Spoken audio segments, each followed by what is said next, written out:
আজ নারায়ণদিঘির ময়দানে হয়ে গেল জেলার লোকসংস্কৃতি, আদিবাসী সংস্কৃতি এবং যাত্রা উৎসবের শুভ সূচনা।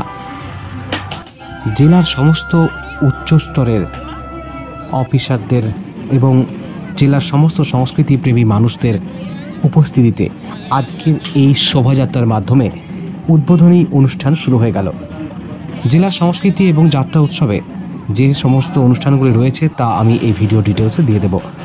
এখন এখানে দেখতেই পাচ্ছেন চলছে বিশাল ঢাকের বাদ্যি, তার সাথে মাদল এবং বিভিন্ন লোকসংস্কৃতি এবং আদিবাসী সংস্কৃতির যে নমুনা আমরা এই অনুষ্ঠানের শুভারম্ভের যে উদ্বোধনী প্রসেশন তার মধ্যেই দেখতে পাচ্ছি। এছাড়াও এখানে বিভিন্ন লোকসংস্কৃতি অনুষ্ঠান এবং 3 দিনব্যাপী যাত্রা অনুষ্ঠান রয়েছে। তাই এলাকার সমস্ত সংস্কৃতিপ্রেমী মানুষদের জানাই সাদর আহ্বান, আপনারা